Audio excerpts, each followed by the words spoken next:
Pai do Senhor, irmãos. Amém. Nós estamos felizes de podermos estar na casa do Senhor mais uma vez, para adorar este Deus maravilhoso, a oportunidade que Ele nos dá, né, irmãos, a oportunidade que Deus nos oferece de podermos estar na casa dele. Eu sempre penso assim, milhões de pessoas na face da terra, e pensa na sua mente, se todos eles têm a oportunidade, todos eles têm a chance de estar na casa de Deus. Não que Deus não deu a eles esta oportunidade, mas é que porque talvez muitos deles rejeitaram a oportunidade que Deus deu, né? Então, pela graça de Deus, você está aqui e pode deixar sua casa, mesmo debaixo das lutas, dos problemas, mas pode estar aqui, passar uma noite adorando a Deus, orando, louvando, e isso é uma bênção que Deus nos proporciona, é uma alegria no nosso coração. Devemos estar alegres com Deus por tudo isso. Então, nesta oportunidade, eu quero convidar os irmãos a abrirem as vossas Bíblias no no Evangelho que o Senhor escreveu, São Mateus. São Mateus, primeiro livro, né, irmãos, do Novo Testamento.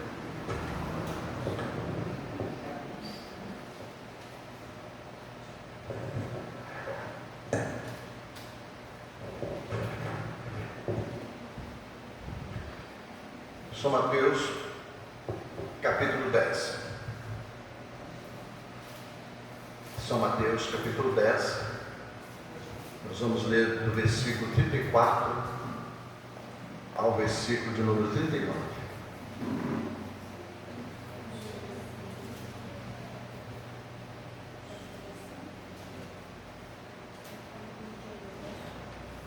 Deixa eu ir, irmãos. Mateus 10, 34 e 39. Vamos lá ler a palavra de Deus. Não cuideis que vim trazer a paz à terra. Não vim trazer paz, mas espada.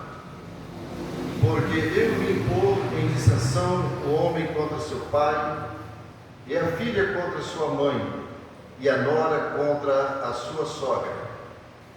E assim os inimigos do homem serão os seus familiares.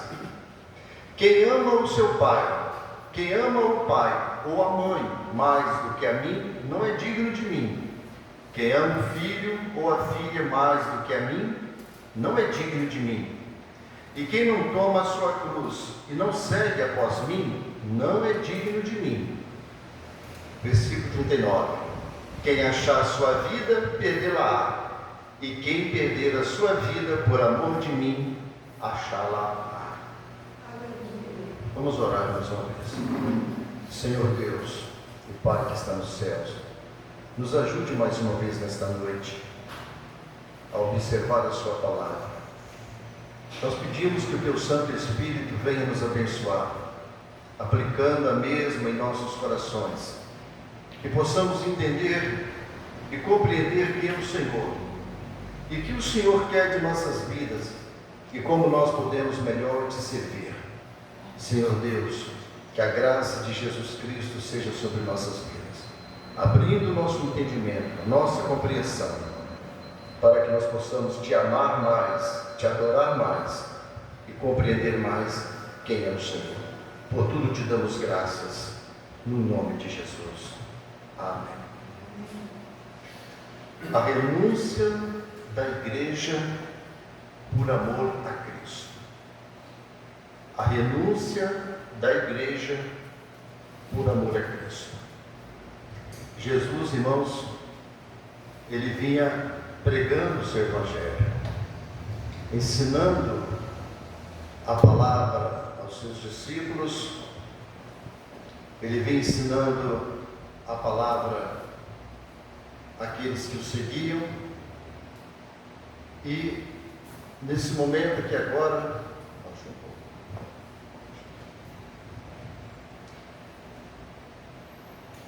e Jesus certa vez, então, ele convoca os seus 70 discípulos que ele já vinha ensinando e pensou, agora eu vou colocá-los para praticar. Jesus então manda os seus discípulos e as ovelhas perdidas da casa de Israel. E a Bíblia diz que eles vão pregando o Evangelho. E Jesus dá a eles alguns conselhos. Olha, vocês não entram na casa de alguém. Se entrar, se eles te saudarem, vocês saúdam. Se eles não te saudarem, vocês não os saúdam também. Não leva alforje, não leva nada que o comprometa vocês. Vocês vão pregar de graça, vocês vão dar de graça recebeste, de graça dai. Jesus disse: vou dar o poder a vocês para expulsar os espíritos imundos, para expulsar os demônios, para curar os enfermos. E Jesus falou: vocês vão fazer a minha obra. Jesus estava ensinando eles agora a praticar o que Jesus ensinou na teoria. Eles precisavam viver aquele momento. E aqui, registrado em Lucas, no capítulo 10, todos esses versículos até o versículo de número 42. Mas o livro de Lucas nos relata, com essa mesma passagem. Lucas tem uma outra ótica, a ótica diferente da visão de Mateus, é que quando os discípulos retornam depois dessa empreitada, depois que eles tinham evangelizado, eles ficaram admirados. E os discípulos chegaram para Jesus e falaram: Senhor, até os demônios se nos sujeitam. Os discípulos ficaram admirados porque quando eles expulsavam os demônios saíam, as enfermidades saíam, e eles ficaram maravilhados. Então Jesus disse para eles: não vos maravilheis, não fiquem alegres porque os espíritos saem, porque os enfermos são curados. Vocês não fiquem alegres com isso, mas vocês devem se alegrar porque o nome de vocês está escrito no céu, no livro da vida. Jesus estava ensinando isso para eles, explicando para eles. Então, a partir do versículo de número 34, Jesus explica uma grande lição para eles. Eles foram servos que deveriam seguir a Jesus, a maneira como deveriam seguir, o amor que Jesus estava exigindo para com ele. Jesus exige um alto grau de amor para com ele próprio, irmãos. E os discípulos precisavam aprender como amar a Jesus. E Jesus não estava escondendo nada deles. Eles precisariam aprender isso aí. A questão da renúncia. Como que seria servir a Deus, seus familiares, amigos, os seus projetos, os seus planos. Eles precisavam aprender o que Jesus queria deste amor tão profundo, porque Jesus ia para o Pai, e eles então iam dar seguimento à obra de Deus. Então, a partir do versículo de número 34, Jesus começa a ensinar-nos, que Jesus começa com um tema bastante polêmico, que às vezes é incompreensível e às vezes até mesmo um paradoxo. Então, a partir do versículo 34, Jesus vai falar de espada e de paz. A espada aqui, ela pode simbolizar a guerra. E a partir do versículo 34, Jesus vai dizer que ele não veio trazer a paz. E afinal de contas, Jesus veio trazer a espada ou Jesus veio trazer a paz? Jesus veio trazer guerra ou Jesus veio trazer a paz? Então, no versículo 34, Jesus diz para os seus discípulos, depois que eles tinham feito uma grande obra, tinham pregado, expulsado demônios, ganhado as almas para Jesus, expulsado os demônios, os enfermos tinham sido curados. Agora Jesus entra com essa para eles: vocês precisam agora aprender um pouco mais acerca do que eu desejo e que eu quero de vocês. Então Jesus, no versículo 34, ele diz: não cuideis que vim trazer a paz à terra. Não vim trazer paz, mas espada. Imagine como eles ficaram, irmãos, espantados com o que Jesus falou. Primeiro que era pregado em toda a Judéia, era pregado em todo Israel, em Jerusalém, que a vinda do Messias seria a vinda de um grande conquistador, porque eles eram oprimidos, porque eles eram oprimidos pelas outras nações, Então os profetas falavam que vai vir o Messias para libertar Israel, e Jesus seria então o Messias, seria então o grande libertador, o grande conquistador. E ainda mais no momento em que Jesus estava falando, irmãos, toda Jerusalém, todo Israel estava debaixo do jugo romano. Então esses discípulos pensavam assim, eram pregados desse jeito: olha, o Messias vai chegar, vai derrotar os romanos, vai derrotar a política romana, e nós, Israel, então, vamos estar livres. Eles pensavam em um Jesus político, em um Jesus que vinha libertar eles do jugo do homem, do jugo romano. Mas essa não era a missão de Jesus. Jesus então quebra este pensamento equivocado sobre a sua vida. Jesus desmonta totalmente isso que eles pregavam, né? E é lógico que Jesus aqui então não estava falando, irmãos, de uma espada literal, de uma guerra literal. Não cuideis que vim trazer a paz, não vim trazer paz, mas espada. Não era uma espada literal que Jesus estava falando, era uma metáfora que ele estava dizendo. E essa metáfora enfatizava que a vida de Jesus e a sua cruz, elas dividiriam radicalmente os homens, irmãos. A vinda de Jesus e a cruz de Jesus, ela dividiria o pensamento humano, o pensamento da humanidade. O que seria a vinda de Cristo? E o que seria a morte de Cristo na cruz? Isso trazia uma tremenda divisão na mentalidade humana. Eles jamais compreenderiam no pensamento humano, no entendimento humano, o que seria a vinda de Cristo e o que seria a morte de Cristo na cruz do Calvário. O Filho de Deus, o homem santo, morrer lá na cruz do Calvário. Isso mudaria o pensamento, quebraria radicalmente o pensamento. Por quê? Porque os profetas do Antigo Testamento nos falavam sobre o Messias que viria para trazer paz. Todos os profetas falaram isso, ou se não todos falaram, a sua maioria falavam sobre a vinda do Messias que traria paz, não só para Israel, mas para todo mundo. Isaías chamou, em Isaías no capítulo 9, versículo 6, chamou Jesus do príncipe da paz. Os irmãos conhecem esse texto, príncipe da paz, Deus forte, conselheiro. Por fim ele fala, o príncipe da paz. Então o Messias seria o príncipe da paz. Salomão escreve no Salmo 72 que o reino mundial do Messias seria um reino de paz, irmãos, um reino de abundância. E todos os profetas falaram isso, que os que profetizaram acerca da vinda de Jesus, que o Messias traria a paz mundial aos homens. Esta era a visão dos judeus do que eles esperavam do Messias. Esse era o Messias que eles esperavam, o Messias de paz. E é interessante que os discípulos que estavam ali com Jesus, eles já tinham experimentado essa paz. Aqueles discípulos que estavam vindo já estavam sentindo aquela paz gloriosa no coração, de estar com Jesus, de receber o Espírito Santo, de andarem com o Mestre. Eles nunca tinham visto nada igual. Que paz gloriosa, que paz maravilhosa que estava no coração daqueles discípulos. Jesus então agora começa a prepará-los para quê, irmãos? Por que Jesus começa a falar sobre a espada que não vem trazer paz e espada? Jesus começa agora a prepará-los para a rejeição. Para a rejeição é porque rejeição e sofrimento. Deixa eu afastar um pouco.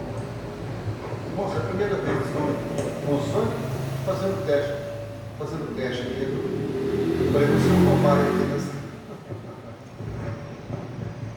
Tá bom? Vamos ver. Vou continuar falando para mim. Jesus então, irmãos, estavam preparando os próprios discípulos para a rejeição e para o sofrimento, porque até o momento estava tudo bem, estava tudo tranquilo. Aonde eles iam, Jesus estava com eles, Jesus pregava, Jesus estava com ele, curava o enfermo, Jesus estava com Jesus. Ressuscitava o morto, como no caso de Lázaro, ali estavam os discípulos com Jesus, multiplicou os pães, multiplicou os peixes, ali estavam eles ao lado de Jesus. Nada podia afetá-los, porque o Jesus estava ali do lado deles. Que coisa maravilhosa! Então eles entendiam que Jesus era o homem da paz, era o Senhor da paz. E agora Jesus começa a preparar eles para o sofrimento.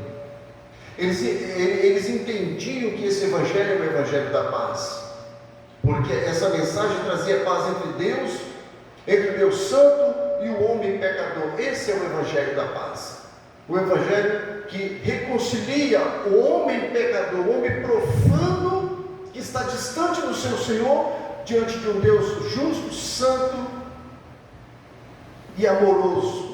Que evangelho é esse? Só pode ser o evangelho da paz, a reconciliação do Criador com as suas criaturas caídas, imorais, mas que esse Deus Santo resgata eles através da cruz. Este seria o evangelho da paz.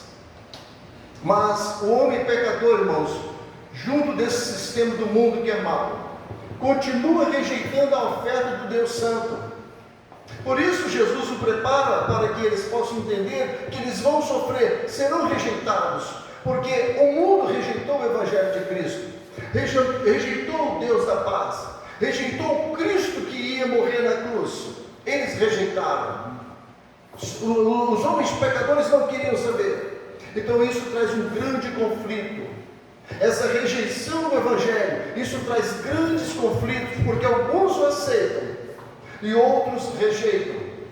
Então há conflitos no meio da sociedade, no meio da família, no meio das pessoas, do nosso convívio. Há pessoas que amam Jesus, amam a sua palavra, mas há pessoas que já não querem coisa com o evangelho, com a palavra de Deus. Isso traz problemas seríssimos, mas é sobre este assunto que Jesus então quer ensinar para eles.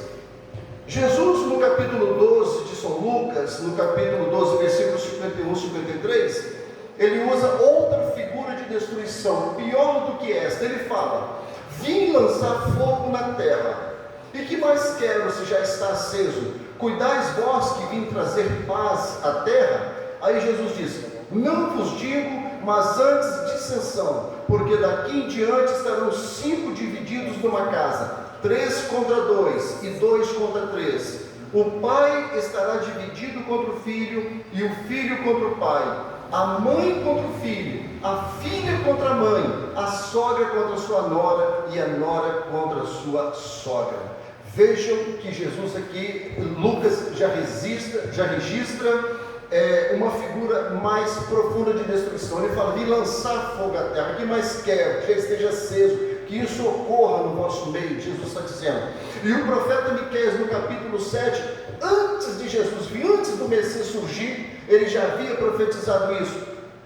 Em Miqueias, no capítulo 7, versículo 6: porque o filho despreza o pai, a filha se levanta contra sua mãe, a nora contra sua sogra, e os inimigos do homem são os da sua própria casa. Já haviam profetizado que o Filho de Deus, ele seria uma água de divisora. O Filho do homem, o Filho de Deus, ele viria dividir pensamentos. É assim que é a vinda do Filho do homem. Assim seria ele. O seu propósito era trazer paz. Mas a consequência imediata da vida do Filho de Deus dividiu os que eram a favor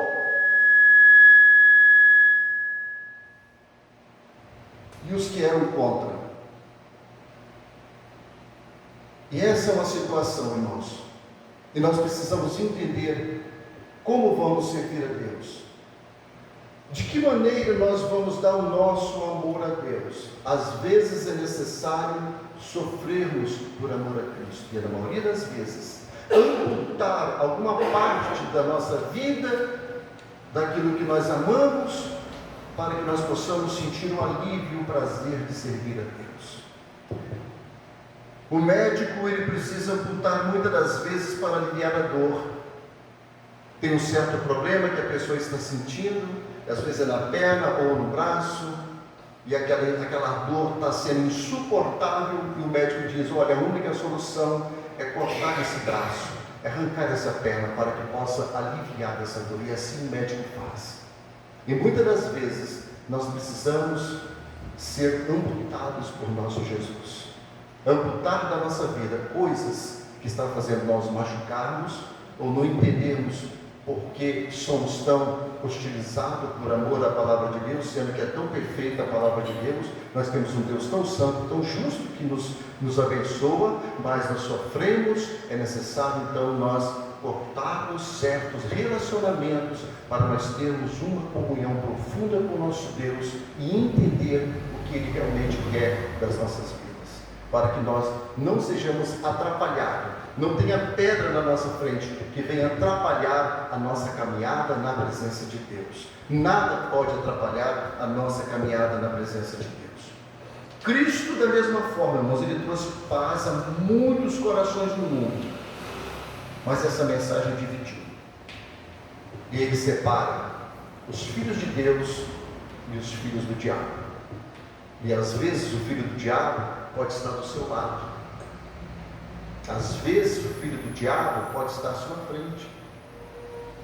Porque a mensagem de Cristo faz essa divisão dos santos e dos imundos, dos que amam a Deus, daqueles que não amam a Deus, daqueles que são perfeitos em Cristo Jesus e daqueles que ainda não conheceram a grande redenção em Cristo Jesus. Por isso Jesus disse: não cuideis que vim trazer paz à terra, mas não vim trazer paz, mas espada. E posteriormente ele agora vai ser mais profundo, vai explicar com mais clareza ainda, para que nós possamos entender o segredo da sua vida. Do versículo 35 ao 37, nós temos aqui agora uma clareza que Jesus nos expõe. O que vamos fazer? Primeiro a família ou o reino de Deus? O que vamos escolher? A família ou o reino de Deus? O que é mais importante para nós? A nossa família, os nossos familiares, as pessoas mais chegadas de nós, talvez até o pai, talvez até a mãe, ou a mesmo esposo, ou talvez a esposa, ou os filhos. O que é mais importante? O reino de Deus ou a nossa família que nós temos aqui na terra? Então nós vemos que existe um conflito familiar por causa de Jesus. Há um grande conflito familiar, e Jesus explica isso aqui. Vamos ler o versículo de número 35, esses três versículos, 35, 36 e 37, para nós começar a expor isso aqui. Jesus fala no versículo 35: porque eu vim pôr em dissensão, ou seja, em contenda, o homem contra seu pai, e a filha contra sua mãe, e a nora contra sua sogra. E assim os inimigos do homem serão seus familiares. Versículo 37: quem ama o pai ou a mãe mais do que a mim, não é digno de mim. E quem ama o filho ou a filha mais do que a mim, não é digno de mim. Jesus, quando ele fala isso, irmãos, dessa tensão familiar, Jesus já havia passado por isso. Talvez você não se lembre desse fato tão histórico e registrado nas Escrituras. Alguns membros da família de Jesus não acreditavam no seu ministério. Os próprios irmãos de Jesus não acreditavam que ele era o Filho de Deus. E olha que veio a revelação sobre Maria, e olha que veio a revelação sobre José. E da virgem nasceria um filho, mas os próprios irmãos biológicos de Jesus, que nasceram de Maria, que nasceram de José, não acreditaram que Jesus era o Filho de Deus. Vocês pensam nisso, irmãos? Será que nós acreditaríamos também, se Jesus nascesse na nossa família, que ele seria o Filho de Deus? Então, em Lucas capítulo 31, versículo 21, Lucas registra: e quando os seus ouviram isso, os seus quem? Os seus irmãos. E quando os seus ouviram isso, saíram para o prender, porque diziam: está fora de si. Quando Jesus falou que ele era o Filho de Deus, que ele veio fazer a obra, os irmãos de Jesus pensaram: vamos levar o nosso irmão para casa, porque ele está louco. Vamos prender o nosso irmão e levar ele para casa, porque ele está dizendo que ele é o Filho de Deus. Porque se Jesus era o Filho de Deus, eles eram irmãos de Jesus, então também eles eram o Filho de Deus. Mas é uma conotação totalmente diferente, porque Jesus é Filho de Deus e Jesus ser irmãos deles. Jesus, na eternidade, é o Filho de Deus. Ele encarna no corpo. Olha, irmãos, que controvérsia muito séria. Jesus então já tinha passado por isso.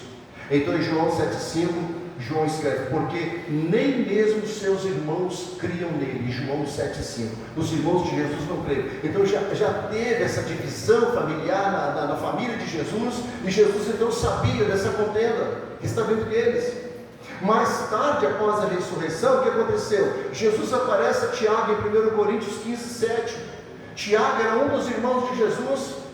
Jesus então ressuscita e aparece para Tiago, e nós não sabemos o que Jesus fala com Tiago, e Tiago se converte e se torna um dos líderes da igreja em Jerusalém, mas só após a ressurreição. Observe, irmãos, que então já havia essa confusão dentro da família, essa contenda, essa divisão. A quem Jesus obedeceria? Obedeceria ao seu pai, que ele veio fazer a obra, ou ouviria a voz dos seus irmãos? Quantas vezes os seus irmãos não quiseram que Jesus fosse a Jerusalém? Não, você não estava trazendo problema para a família, pregando contra os sacerdotes, pregando contra os fariseus, pregando aquelas mensagens duras. Jesus, você não pode para aqui. Quantas vezes tentaram segurar Jesus? E Jesus deveria fazer o quê? Ouvir seus irmãos? Porque Maria sabia quem ele era, José sabia quem ele era. O que Jesus poderia fazer? Mas a visão de Jesus era obedecer a Deus.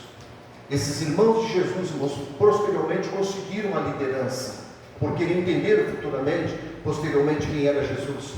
Eles passaram a ter liderança, segundo a história, aos arredores da comunidade cristã. Tiago foi líder da igreja, os outros irmãos tomaram conta de outras igrejas, e eles então deram sequência à obra de Deus, mas depois que Jesus havia ressuscitado, que eles foram entender quem era Jesus, o Filho de Deus, o Filho eterno de Deus.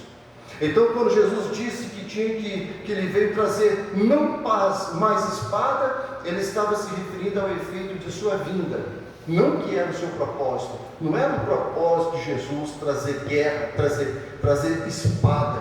O propósito de Jesus era trazer paz, harmonia, mas a sua vinda causaria esse transtorno no meio da família. Assim isso sempre foi a realidade então na vida da igreja. Sempre aconteceu, em toda a história da igreja houve esse problema, irmãos, onde parte da família aceitara Cristo. Isso provocou a oposição de outros membros. Em toda a história da igreja aconteceu. Lembro-me quando da minha conversão, que eu estava no mundo, que eu aceito Jesus como meu Salvador, e eu vou conviver com os meus irmãos. Os meus irmãos vão compreender, um era espírita, o outro era um beberrão, era mundano, minha mãe era espírita católica, e eles não me receberam. Houve uma confusão dentro de casa, porque eu ficava orando, pregando o evangelho para minha mãe, jogando as suas imagens de escultura fora. Um dos meus irmãos chegou para mim e falou: sai de casa, você não é mais nosso irmão a partir de hoje. Você não é mais nosso irmão. E eu tinha um quarto fora da minha casa, porque não aceitaram o testemunho da gente. Então, isso sempre vai acontecer, irmãos. Jesus sabia da tensão, quando o cônjuge fosse crente e o outro não. Jesus sabia que isso ia acontecer, quando o filho se convertesse e a mãe não, quando a sogra se convertesse e a nora não. Jesus então já mostra para nós, para os seus discípulos, esse alerta, né? Que a sua fidelidade a Ele pode causar conflito em casa e até mesmo ser expulso do círculo familiar. Quantas pessoas foram tocadas de casa porque agora eram crentes? Quantas pessoas? Jesus nunca deixou os seus seguidores então desavisados. Ninguém nunca será pego de surpresa, irmãos. Há um preço a pagar para segui-lo. Servir a Jesus tem um preço alto e muito alto. Não é fácil servir a Jesus, porque para servir a Jesus é necessário uma renúncia, é necessário negar-se a si mesmo, e a maioria das pessoas o rejeitará e o odiará. Assim odiará aqueles que o amam e o seguem, e isso sempre vai acontecer. Por isso Jesus usa uma figura de espada, um instrumento que divide. A espada divide. Nós sabemos que a espada literal ela vai dividir. Então o verbo aqui é cor ou contra, é do grego descaso, quer dizer, causar uma separação, dividir em dois, desunir. Eu tive um conhecido, irmãos, que se chamava Vavá. Nós éramos mais ou menos da mesma idade, jovens, garotão, e era um conhecido da nossa família. E o Vavá jogava um futebol, era muito bom de futebol, jogava aqui na Desportiva Ferroviária. Aí os pais pegaram o Vavá, fizeram uma vaga lá no Rio de Janeiro, e ele foi jogar na escolinha de futebol do Vasco. E a família toda ficou sabendo. A gente era meio primo terceiro, alguma coisa deles assim, desde lá da roça, muito antigo. E o Vavá foi lá para o Rio de Janeiro para jogar na escolinha do Vasco. Nossa, e o pai dele, o senhor Miguel Martins, ficou todo alegre, porque ele amava o Vasco. Né? Meu filho agora vai jogar na escolinha do Vasco. Aí jogava, o pai dele ligava, todo alegre, falando para todo mundo. O pai dele foi ao Rio de Janeiro, foi no Maracanã, aquela alegria toda. Um dia de folga, o Vavá estava passando pelas orlas lá da praia de Rio de Janeiro. Chegou uns irmãos, sentou do lado dele e tal, começou a evangelizar, fala de Jesus dali, fala de Jesus daqui, e o Vavá se converte, aceita Jesus. E naquela época, irmãos, aceitar a Jesus era realmente largar tudo. Hoje em dia, uma pessoa, quando se converte no futebol, ele continua jogando bola, ele é o craque, né? Ganha milhões, olha, é o crente, é assim, não larga mais as coisas do mundo, estão envolvidos com as coisas do mundo. Mas então o Vavá ficou tão alegre com Jesus, se converte e não quer mais jogar bola no futebol, não quer mais jogar na escolinha do Vasco, mesmo lá no Rio de Janeiro. E o pai dele certo dia liga para ele e fala: pai, eu quero voltar, pai, eu quero voltar, eu quero voltar. E ele: por que você quer voltar? Eu quero voltar, pai, porque agora eu sou crente. Pronto. O senhor Miguel Martins diz: não é possível, meu filho, você está ficando doido, eu botei você aí. E foi uma luta, não tem jeito. O Vavá não quis saber de futebol de jeito nenhum. Ele retorna aqui para o estado do Espírito Santo, não quis nem saber de mais nada e foi seguir a vida cristã. Hoje ele é pastor de igreja, para os irmãos terem uma ideia. E nunca mais houve aquela alegria na família por causa disso. O Miguel Martins foi para a cama, o que aconteceu com eles, nunca mais se converteram, o tempo foi passando e acabou isso aí. Houve uma divisão tremenda da igreja. Então, aqui cumpre-se na vida, desse exemplo que eu dei aqui agora, o que Jesus veio falar. Ele veio dividir a família, porque a vinda dele seria para dividir os conceitos, o entendimento do que eles pensam acerca do Cristo, do Filho de Deus. Por isso que acontecem esses conflitos na sua família, é por isso que acontecem esses problemas na sua vida, onde você trabalha, aonde você convive, com seus próprios familiares. Isso é bíblico, você não deve se assustar com isso, você não deve se espantar com isso, mas deve orar pelos seus familiares, pedir a Deus graça, ter sabedoria para conviver com eles. Às vezes nós queremos falar demais, queremos pregar demais. Não é hora de pregar, é hora de orar, é hora de passar momentos de jejum, de oração em favor do marido, da esposa, dos filhos, que quer que seja aqueles que estão se levantando, os amigos no trabalho, é hora de jejuar por eles, porque eles não compreendem as coisas de Deus. A Bíblia fala disso, que o homem natural, o homem que não nasceu de novo, o homem que é natural, que veio de Adão, não compreende as coisas de Deus, e as coisas de Deus para ele se tornam loucura, mas para nós é o poder de Deus. Para nós, isso é o poder de... Aqui hoje, quarta-feira, nós só esse grupo que temos aqui, isso é o poder de Deus que está na nossa vida. Para eles é uma loucura, eles não conseguem entender isso, porque a mente deles está travada, a mente está em trevas, não conseguem entender. Então não precisamos nos assustar com isso. Então muitas famílias se separaram permanentemente, irmãos. Há história de ruptura vitalícia, de gente que nunca mais voltou, marido que largou a esposa que deixou o marido, filhos que deixaram. Existem casos e mais casos se formos buscar isso aí. Então o verdadeiro convertido, irmãos, sempre vai estar disposto a pagar esse preço. Quem se converte verdadeiramente está disposto a servir Jesus por tudo, independente do que o marido pensa, do que a esposa pensa, do que o filho pensa, do que a sogra pensa. Ele está disposto a servir a Deus. Aconteça o que tiver de acontecer, eu vou lá no meu Senhor. Então Jesus não aceita compromisso dividido e sem entusiasmo. Jesus não aceita compromisso dividido e sem entusiasmo. Compromisso dividido não vem da parte de Deus. Nós não podemos ter compromisso com Jesus dividido. Eu sirvo a Jesus desse jeito e desse jeito. Não pode. Tem que ser 100% para Jesus. Jesus não aceita, não é eu que estou falando. Por isso, Jesus falou isso em Lucas 9, versículo 62. Ninguém que lança a mão do arado e olha para trás é apto para o reino de Deus. Se nós entramos no arado, nós não podemos mais olhar para trás, olhar para frente. Já viu aqueles burrinhos quando botam um negócio aqui na frente? Já viu? Né, mano? Aquilo ali, então não olhar para o lado, não só para frente. Né? Assim tem que ser, não. Então está aquele negócio aqui, olhar só para Jesus, olhar para o lado não. Então muitos da família, irmãos, preferem ter o filho bêbado.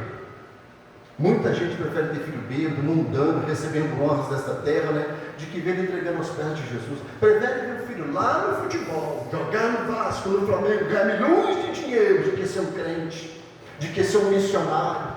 Quantas famílias, até mesmo cristãs, que não preparam os seus filhos para ser um missionário, um pastor, um evangelista, um homem de Deus, que vai servir a igreja, mas prepara ele para ser médico, como disse um certo teólogo. Se você prepara o seu filho para ser médico, ou ser um doutor, uma pessoa de renome, você não o preparou como Deus o queria.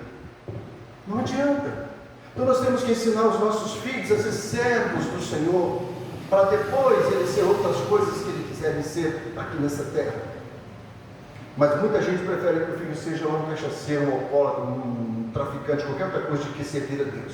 Jesus continua a explicar então sobre a espada no versículo 36, que nenhuma relação humana mais próxima ou aceitar a Cristo trará inimizade. Veja o versículo 36, ele diz: e assim os inimigos do homem serão seus familiares. Vejam bem, irmãos.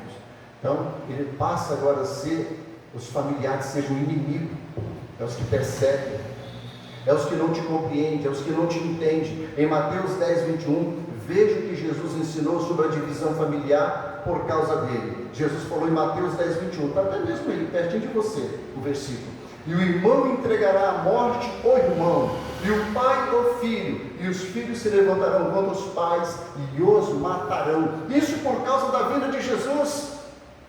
Jesus veio para trazer essas divisões familiares, essas incompreensões por falta de entendimento espiritual, de compreensão de quem é o Filho de Deus.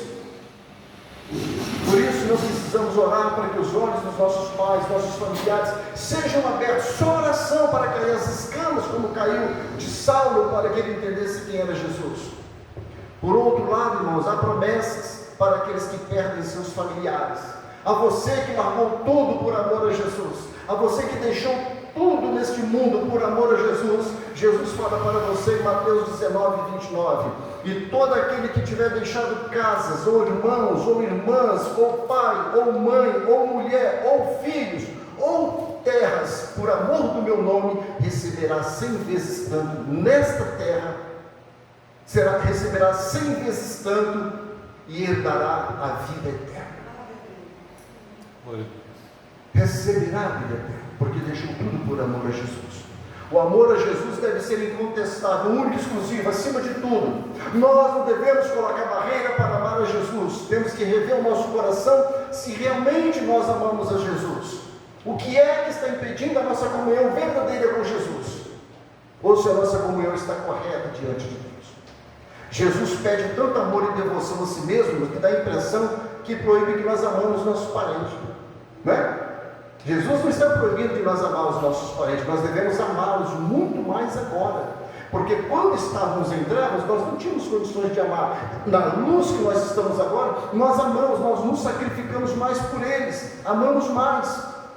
Mas Jesus deve ser a preeminência em tudo na nossa vida. Nosso compromisso deve ser total, devemos amá-lo acima de qualquer coisa, devemos nos entregar totalmente a Jesus, porque é isso que Ele espera de nós.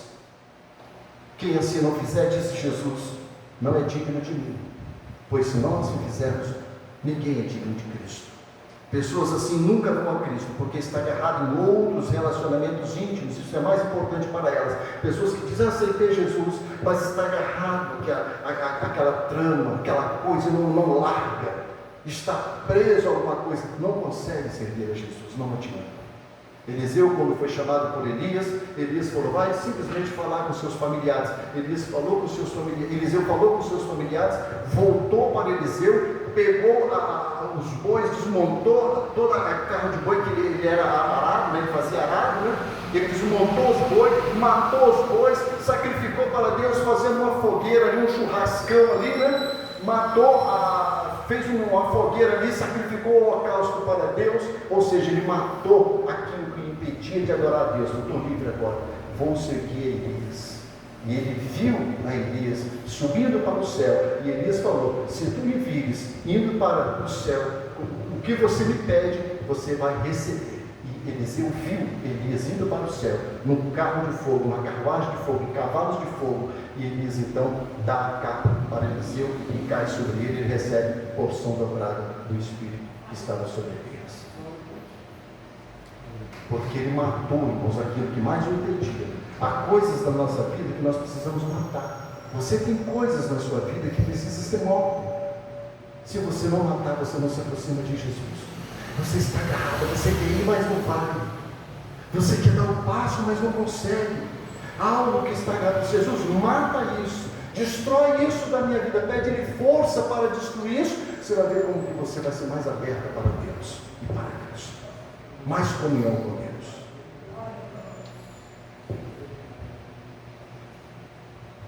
Essas pessoas não querem ofender os seus familiares, mas correm o risco de não se salvarem.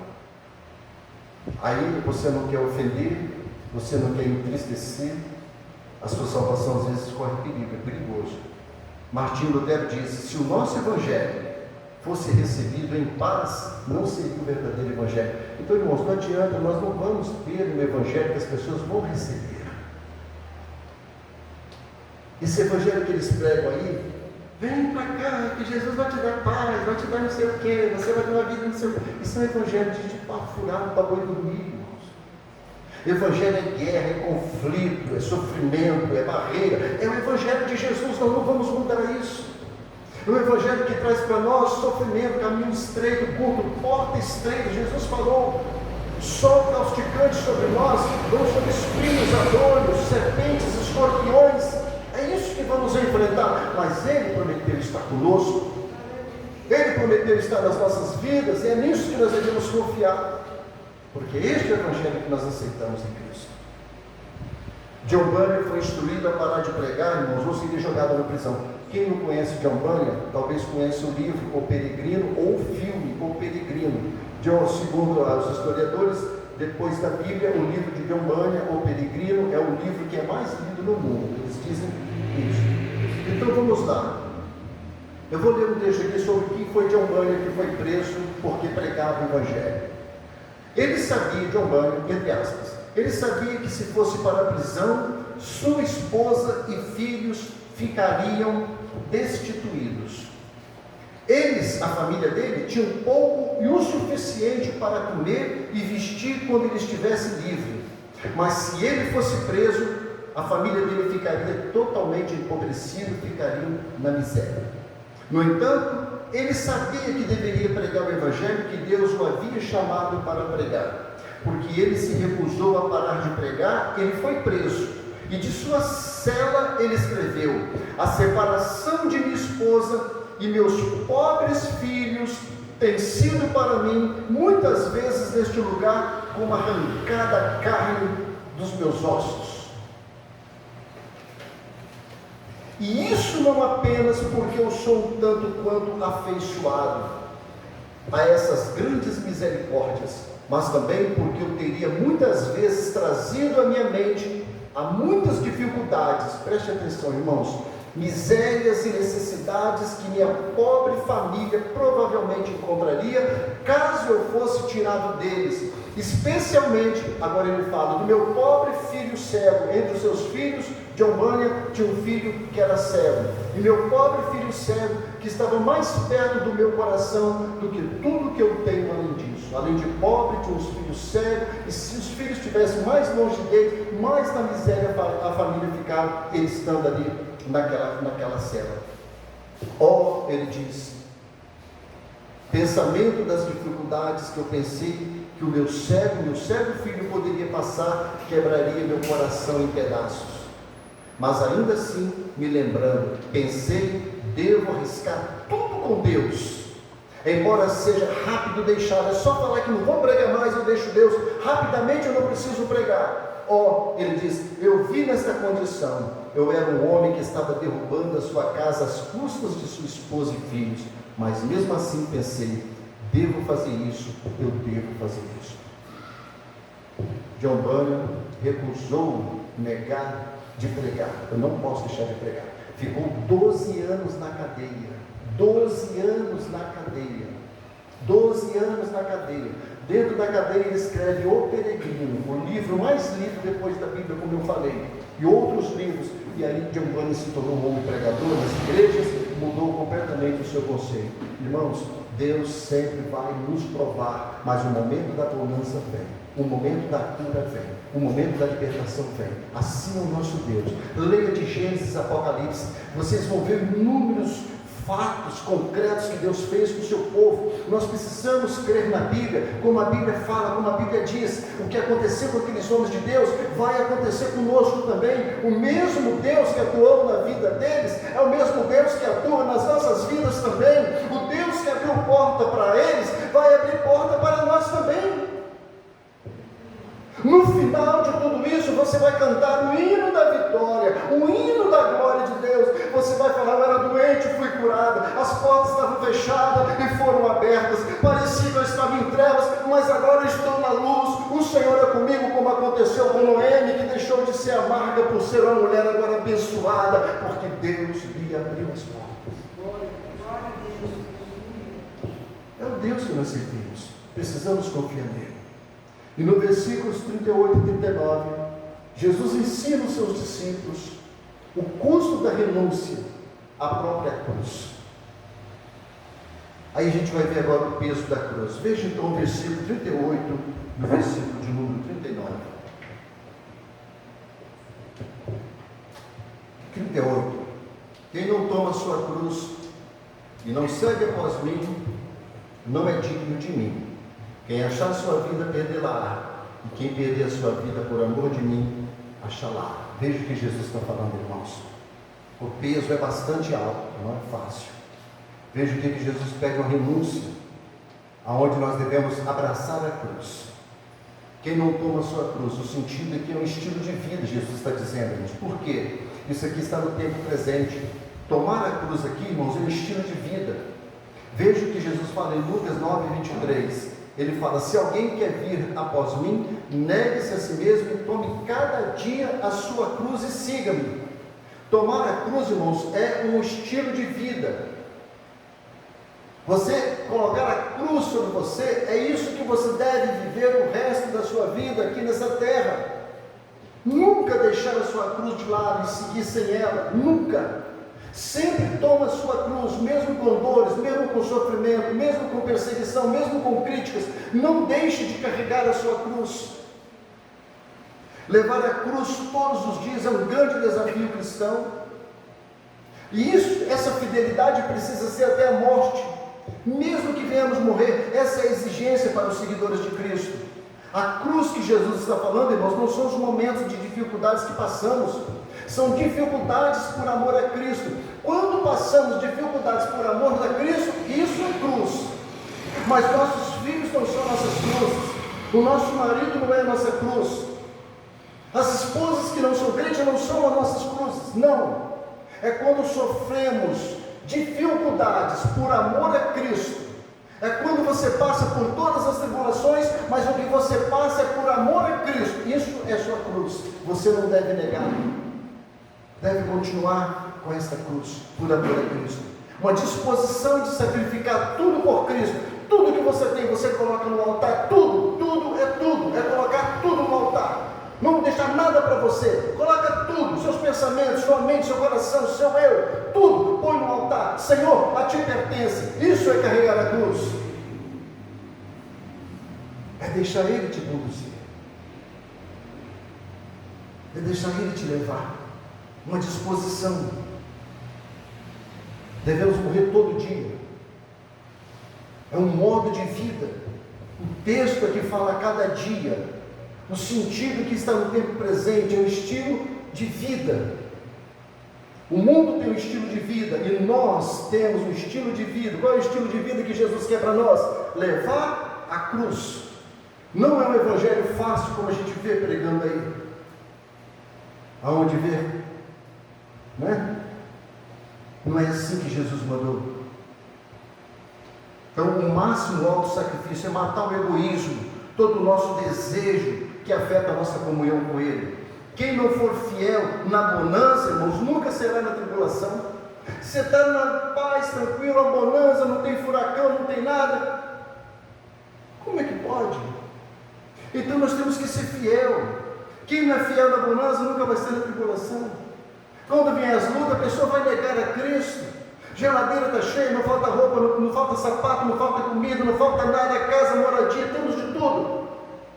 E a pessoa ainda não é fiel a Deus, nega Cristo, não participa, não está faltando nada e reclama de tudo. Quando vier a tribulação, quando vier as perseguições, esse crente não tem poder para resistir à tribulação, vai negar a Jesus. É isso que Jesus está ensinando. Mas se nós tivermos um estilo de vida de carregar a cruz, seja na bonança que quando o Senhor dá para nós, e seja naquele momento da tribulação que vier, nós já estamos adaptados, acostumados, não importa, falaremos como Jó falou: eu sei que o meu Redentor vive, Ele me deu, Ele me tirará, Ele deu, Ele tira, Ele dá, Ele tira, Ele tira, Ele dá, Ele é Deus, Ele faz como Ele quer, Ele é Senhor. Tozer, um teólogo, disse que ser crucificado com Cristo significa 3 coisas. Olha o que W. Tozer disse. Primeiro, o que significa ser crucificado com Cristo, segundo Tozer? Por 3 coisas. Primeiro, o homem que é crucificado está enfrentando apenas um caminho. Ele não pensa em 2 caminhos, apenas um caminho. Esse tipo de homem, ele só olha para um caminho. O segundo, o homem que é crucificado com Cristo não vai voltar. Ele disse a Deus, ele não volta. Quem é crucificado com Cristo não está pensando em voltar. Não olha mais para Deus. Não sei se é isso mesmo que eu quero. Não, meu caminho é Jesus, não importa. E o terceiro, ele não tem mais planos próprios. Os seus planos agora é o Senhor, os seus planos agora é o céu, os seus planos agora é Cristo, os seus planos agora é morrer por Jesus, é se dedicar a Cristo. Esses são os seus planos, não é os seus planos próprios, não é você montar o que você quer fazer, o que você quer, achar que você está livre. Não, você pertence a Jesus, Ele vai te guiar em tudo. Deixa Ele te guiar em tudo, deixa Ele te conduzir em tudo. Deixa Ele te colocar onde quer que Ele queira te colocar, deixa Ele te colocar, porque tem um propósito ali. Assim como Ele fez com Daniel na cova dos leões, foi para a cova dos leões e não morreu. Os 3 amigos de Daniel foi para a fornalha de fogo ardente e não morreram. Jesus tem os propósitos para conosco, e é ali que nós somos edificados. Avril Will disse: aprendemos com o exemplo de Jesus que a cruz de um cristão tem 2 características: é um compromisso voluntário e é um ato de obediência. Um compromisso voluntário, que você voluntariamente se comprometeu com Jesus, e é um ato de obediência. Dizer que leva a cruz e não obedece a Jesus é uma redundância de tamanho, não funciona para Deus. Tomar a cruz é se voltar com Cristo para um mundo perdido, irmãos. Isso que é tomar a cruz, diante de um mundo perdido. É você estar se sacrificando voluntariamente em favor da redenção do perdido. Você está compromissado com o perdido. Quando você leva a cruz, você está ajudando os que estão em trevas. Você está se comprometendo com o cachaceiro, com o macumbeiro, com o feiticeiro, com o maconheiro, com a prostituta, com o ladrão, com o viciado, com todos os ímpios, porque você está levando a cruz de Jesus e mostrando para eles que esse é o caminho certo. É um compromisso que você tem em levar a cruz. Então você está compromissado com o perdido. Fomos chamados por Cristo para morrer, para irmos ao matadouro, para sermos perseguidos e odiados pelo mundo. O mundo não nos ama, o mundo nos persegue, e nós somos levados todos os dias ao matadouro. Se alguém pudesse nos matar porque servimos a Cristo, eles fariam isso, como fazem isso em países muçulmanos, islâmicos, como fazem isso na Coreia do Norte, países que não amam Jesus. Eles matam as pessoas porque seguem a Jesus, e para a glória de Deus e graças ao nosso Deus, o nosso Brasil está livre dessas misérias. Por isso nós devemos agradecer a Deus. Quem diz seguir a Cristo, mas não está disposto a sofrer por sua causa, evidencia não ser servo do Senhor.